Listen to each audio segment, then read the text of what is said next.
After Sam died, my mom and Edie got really close. They'd both lost a lot.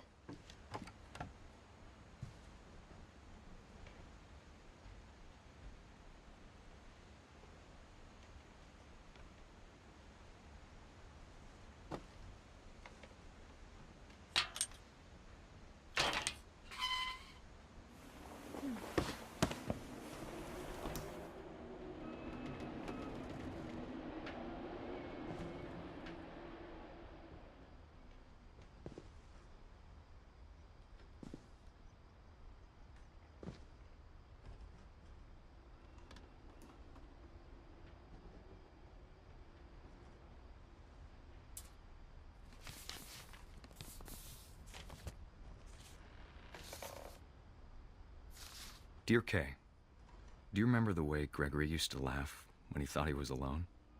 Like something funny was happening, but only he could see it.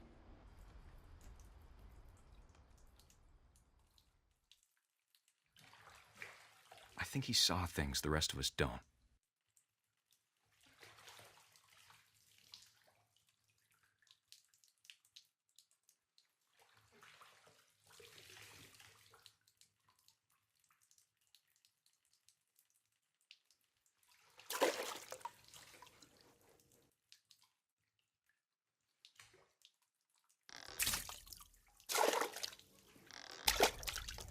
Time's over, Gregory. It's time to... Hold on, sweetie. Hello? Sam, I told you I don't want to talk right now. I wonder what he saw. What his world was like.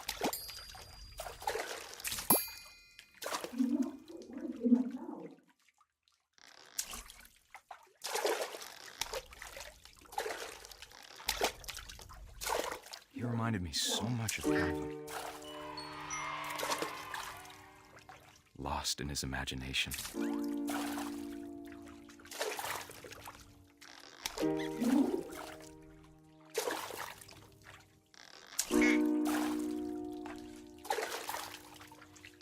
Whatever it was, he saw.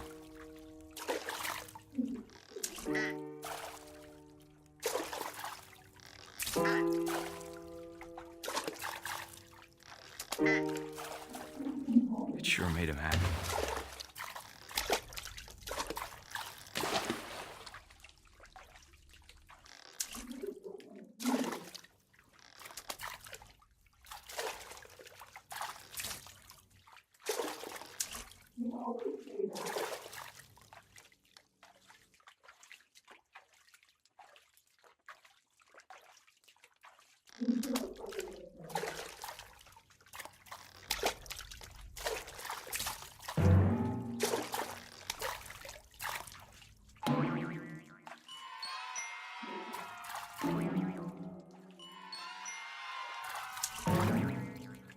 I know how silly it sounds.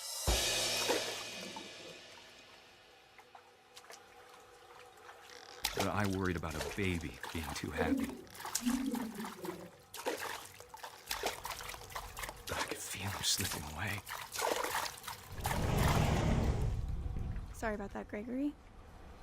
I know you did everything you could. Maybe if I hadn't called that night. Damn it. Hold on, I don't want to hear this. I wish he could have told us about the world he saw.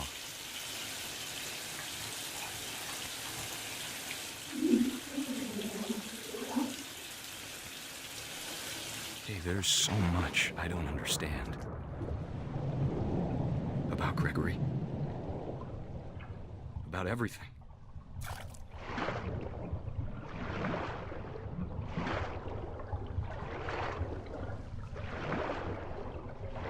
But I know what happened wasn't your fault.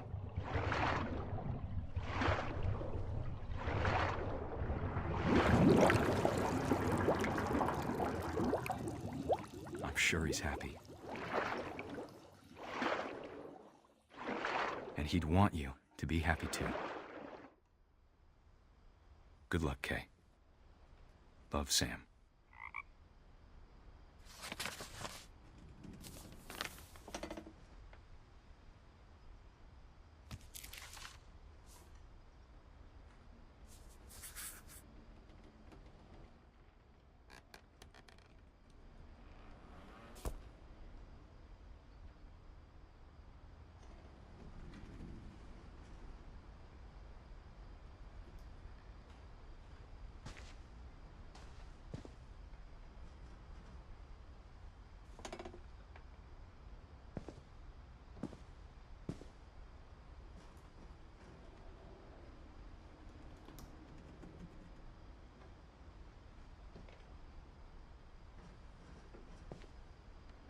I can't imagine my mom ever writing poetry, and yet...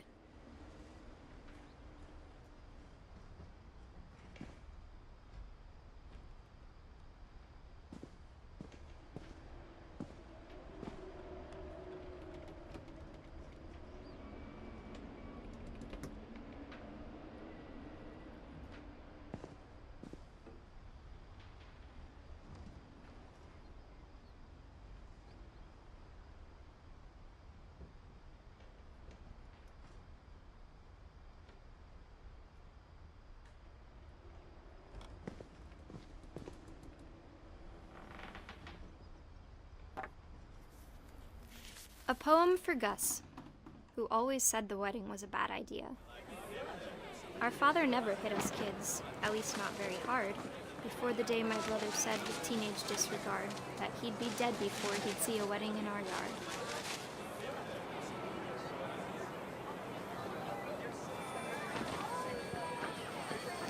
My father made him come, of course, but Gus stood far apart, just flew his kite and bottled up the storm inside his heart.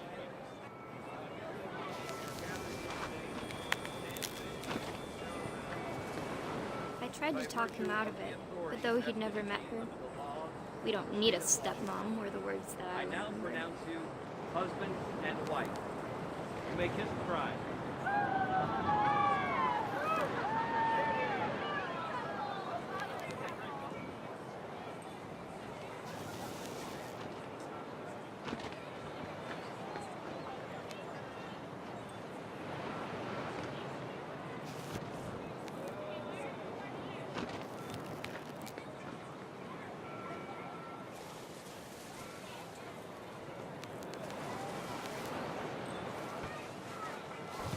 When the time for photos came, Dad ordered him to come here. But Gus declined, and as a sign held up his middle finger.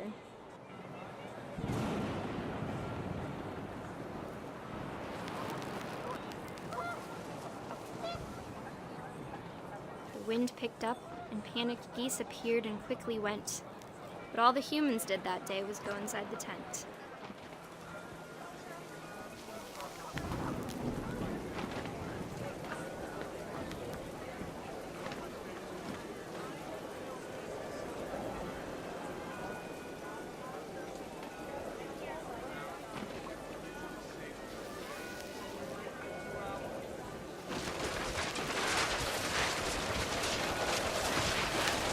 The rain came down in buckets then, but no one seemed afraid that nature might destroy the tent our dad had crudely made.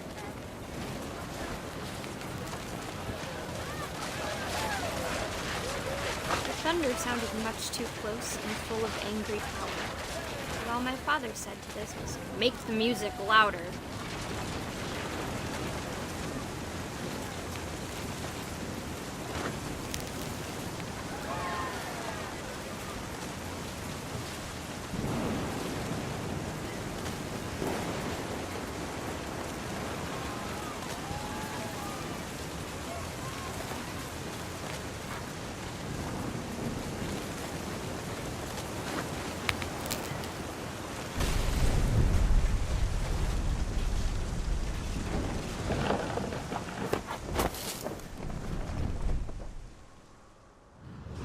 I wish that I could truly say I thought about you on that day.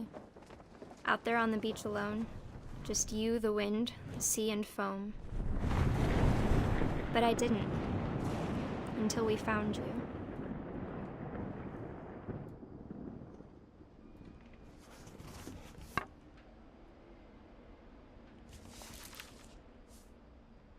She never talked about him, but Mom told me once if I was a boy, they were going to name me Gus.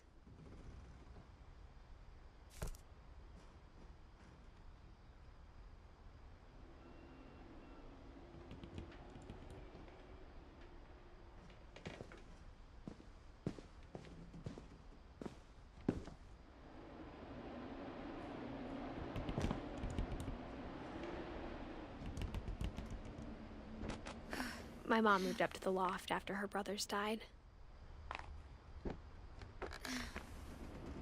At the time, it was as far away as she could get.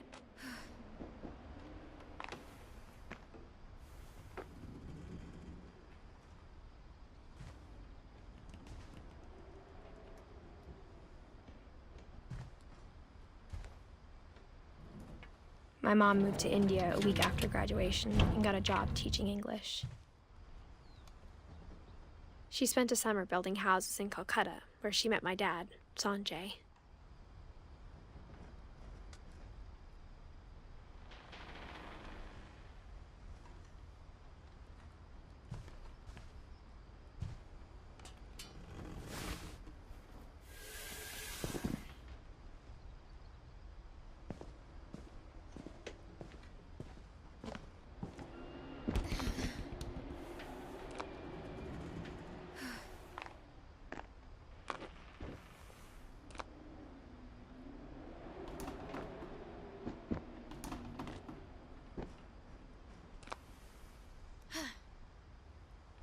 Religion was another thing my mom never talked about, but I think it helped her a lot after her dad died. Louis was born a year later.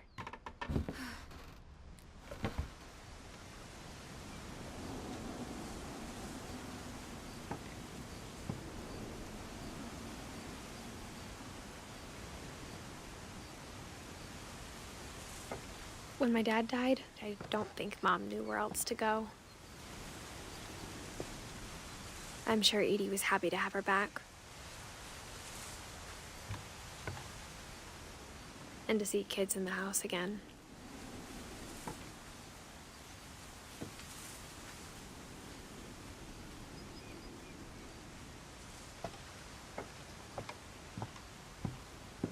The house had to get a little bigger, but Edie was used to that.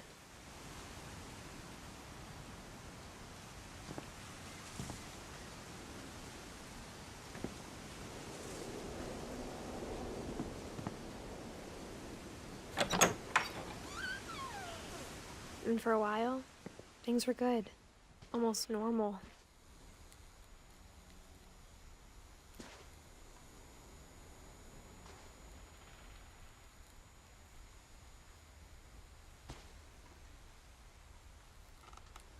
But it didn't last.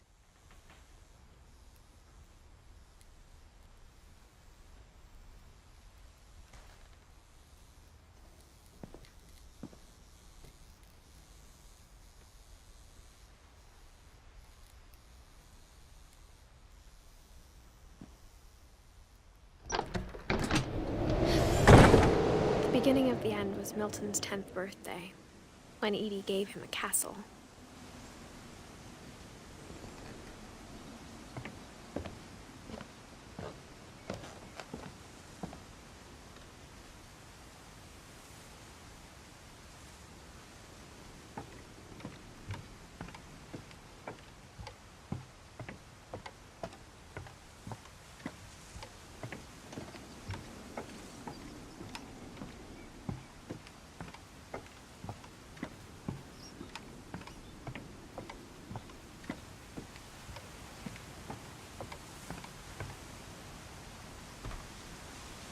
After Milton disappeared, the only thing he left behind was a room full of paintings.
Milton Finch in The Magic Paintbrush.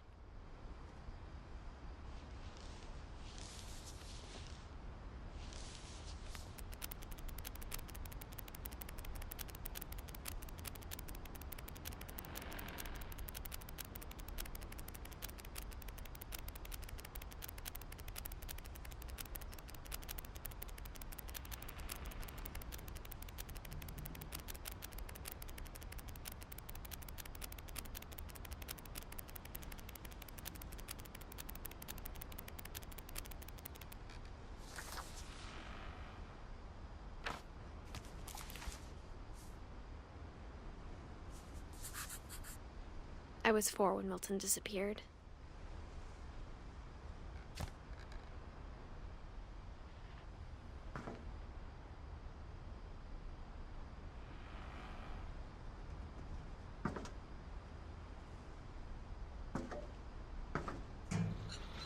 Mom spent months searching for my brother. Then she sealed the doors.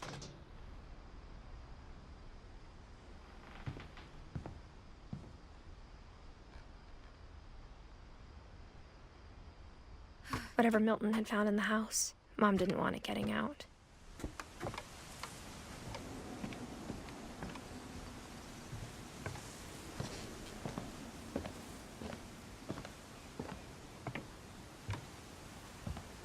Mom definitely blamed Edie, but I think Louis blamed himself.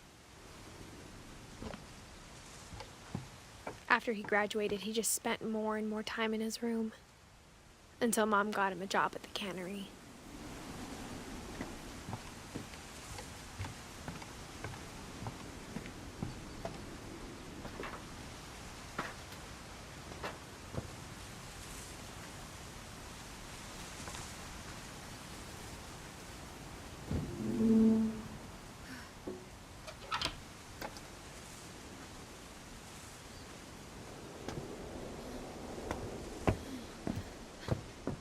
Louis's room smelled very, very familiar.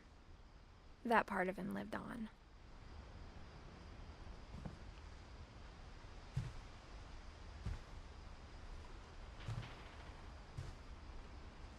He was so proud of being Indian. I think for him, it was a way to be something other than just a Finch.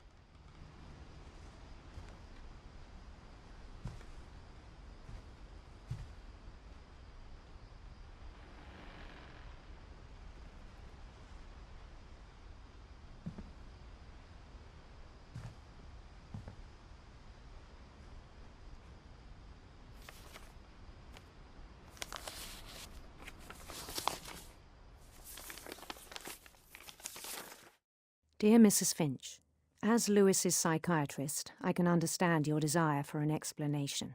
As I see it, the trouble began in January, shortly after we convinced your son to seek treatment for substance abuse. Newly sober, I believe Louis first noticed the monotony of his daily life.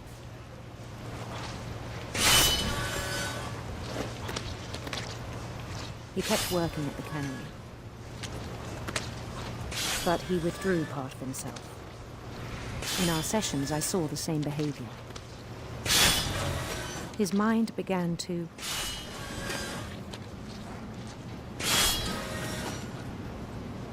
wander. I asked him to describe it. He said he started small, imagining a labyrinth.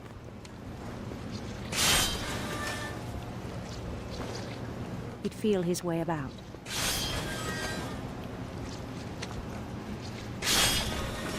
Then something moved. Bats. And toads.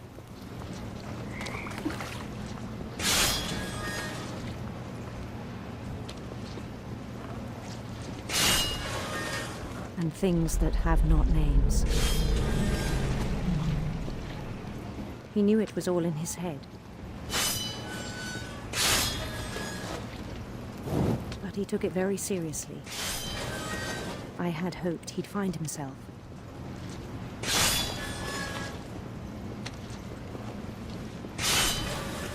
But he found something more. I worried about him then, daydreaming at the cannery. I spoke with his boss. But he said Lewis had become a model employee. Methodical, tireless, focused. Like a whole new Lewis. So I let him go on.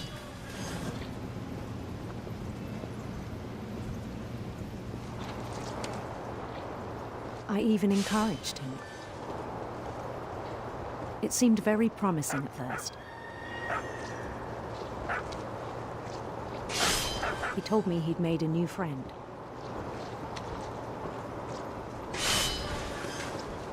On the edge of a city he named Lewis Topia.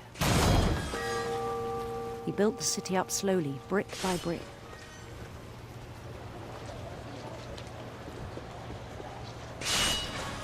Then he made musicians.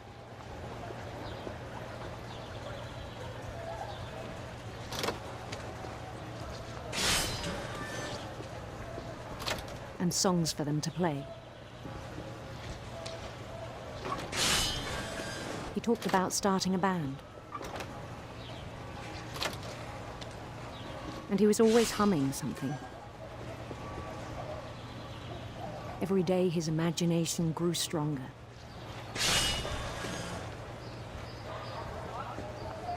He no longer spoke at the cannery. But his chopping was as reliable as ever. Then one day it struck him that all the cheering crowds, even the stones under his feet, were all in his imagination. So he could do whatever he wished.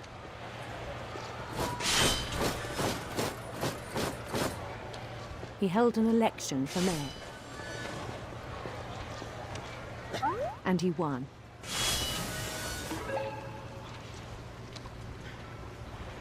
They begged him to stay, but his mind was already wandering. It became a game for him.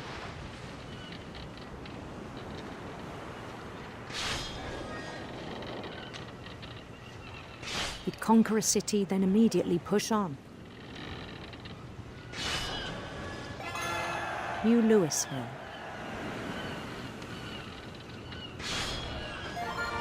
St. Louis. He started drifting away from our reality.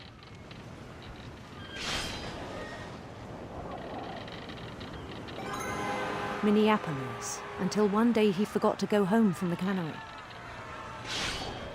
Even as his mother pleaded with him, part of Lewis kept sailing on.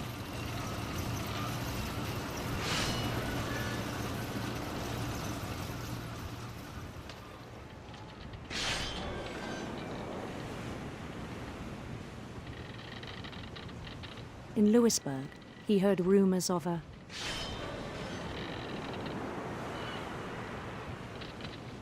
beautiful prince.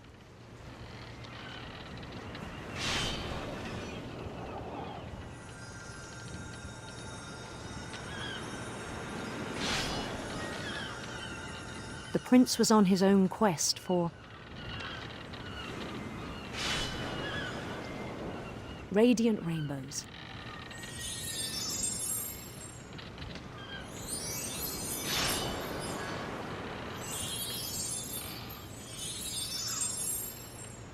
He followed the sound of his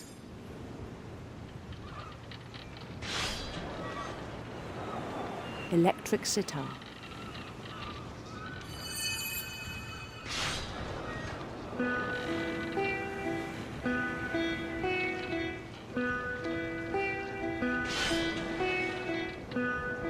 His chase led him to a golden palace east of the sun and west of the moon.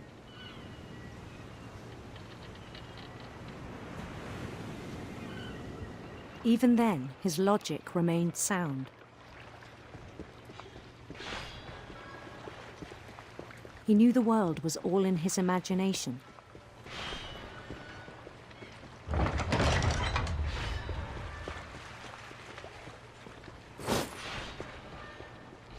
But he was so proud of having created it.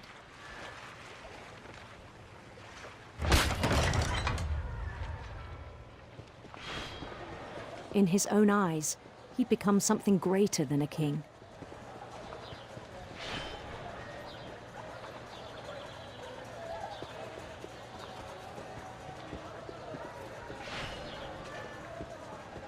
For someone who'd never known success in the real world, I think it was overwhelming. And then it struck him that the real Lewis was not the one chopping salmon, but the one climbing the steps of a golden palace.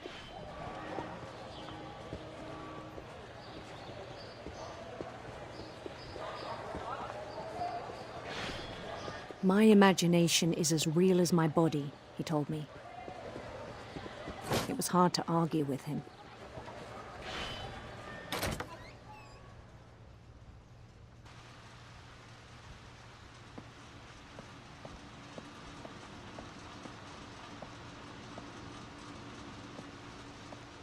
He began to forget the world we know.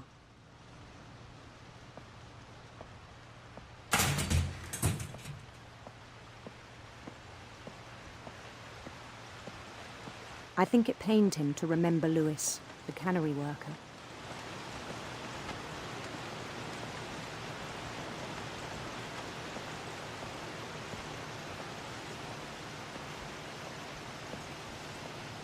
He began to despise the man with a royal contempt.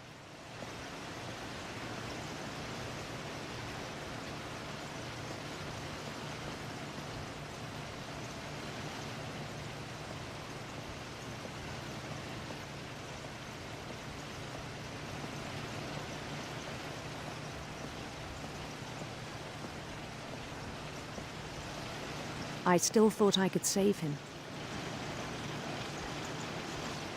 Even after he said he was being crowned king over all the lands of wonder. The palace would be packed with his companions.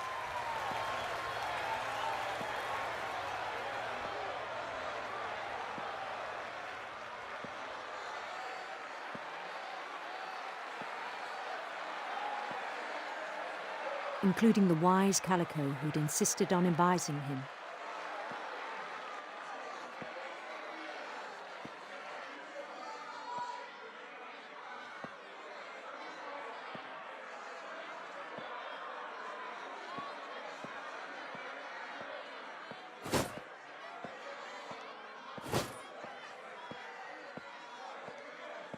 His prince waited, holding his crown.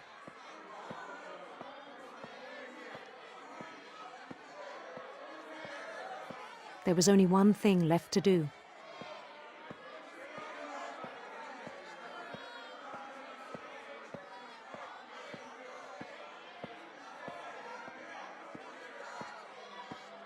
Bend down his head.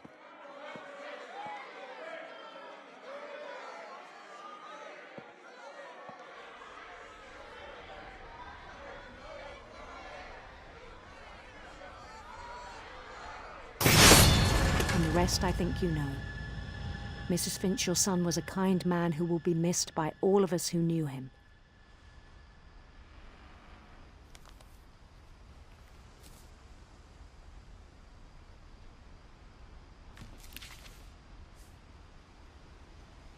My brother was really cool. I wish you could have met him.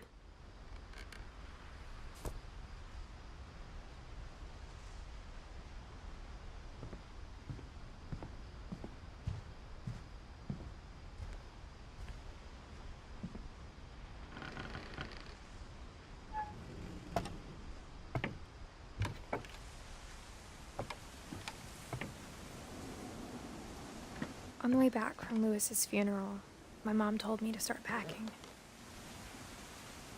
She waited until the day before we left to tell Edie.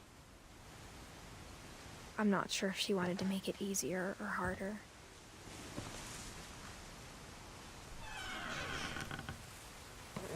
I wish we'd stayed.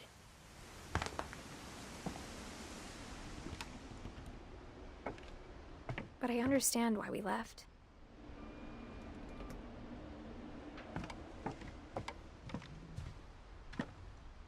My mom ended up leaving everything behind.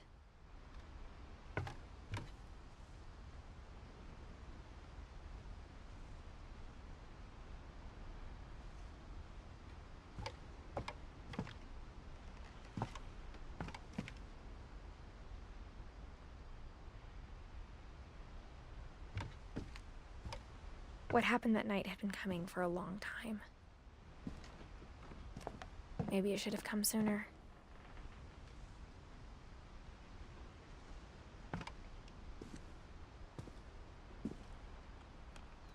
But it had to end one way or another. All that's left now is to tell you about that last night.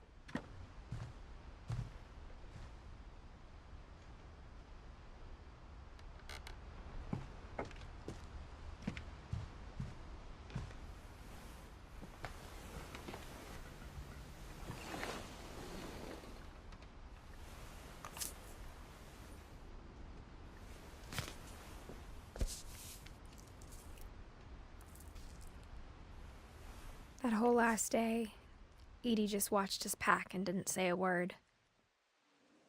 Until supper, when she raised her glass and said, "To our final night together, and all our final nights apart." Grandma, you know what I said about alcohol. Some of your medications are very Edith, specific. I left a present for you in the hallway. Why don't you go open it?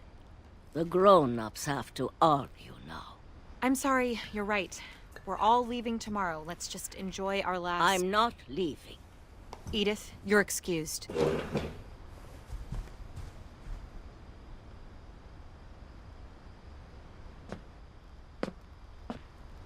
the power had been shut off that morning, but Edie always had plenty of candles. When my mom sealed the library, I don't think she knew about the other entrance, or that Edie had a key to it.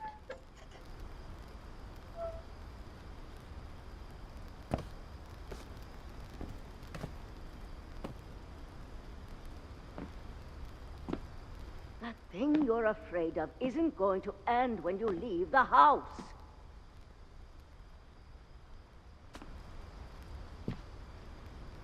Edith has a right to know these stories. My children are dead because of your stories. I think it's best if Edith and I leave tonight.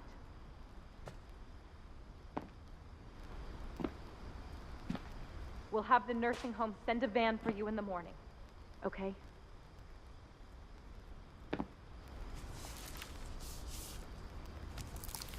Dear Edith, there's so many stories I wish I could tell you, but there's only time for one. This is about what happened on the night you were born. That night, the tide went way, way out. It was the first and last time I ever saw the old house aground. There'd been an earthquake out in the middle of the ocean. They called it the lowest tide in 1,000 years. God, it smelled awful. You know, I've seen that house every day of my life.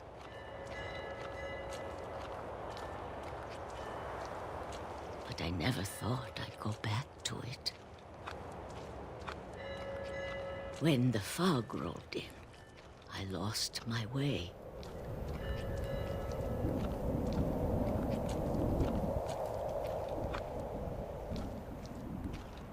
I got turned around.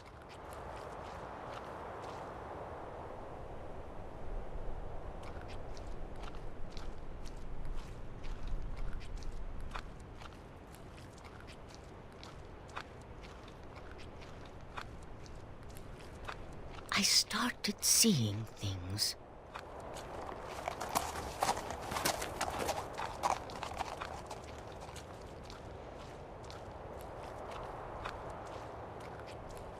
Things I'd forgotten had ever existed.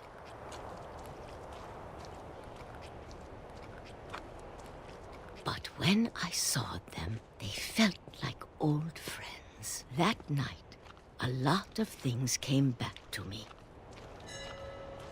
Or maybe I came back to them.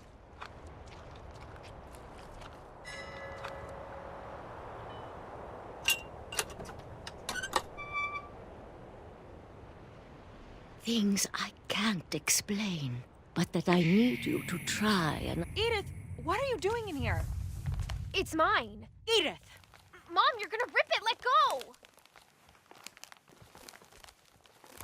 I kicked and screamed, but Mom dragged me to the car.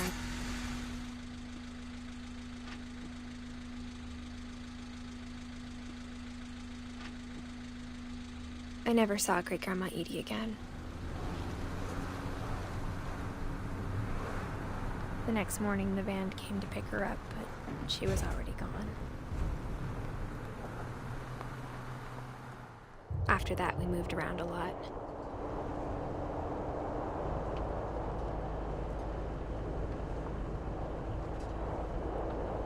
We both tried to make the best of it.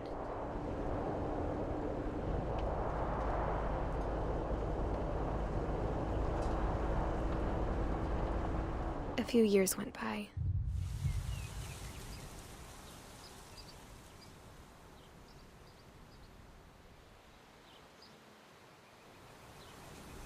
My mom didn't like to talk about it, but she started getting sick a lot. The rest happened pretty quickly.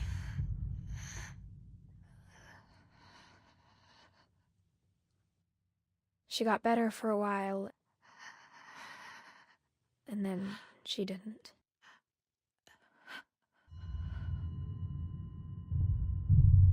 And then I was alone. The last Finch left alive.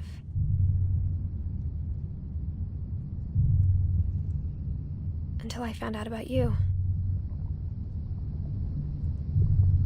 I'm still not sure what to tell you about all this. If we lived forever, maybe we'd have time to understand things. But as it is, I think the best we can do is try to open our eyes. And appreciate how strange and brief all of this is. This journal was supposed to be for you. But now I hope you'll never see it. I just want to meet you and tell you all these stories myself. But I guess if you're reading this now, things didn't work out that way.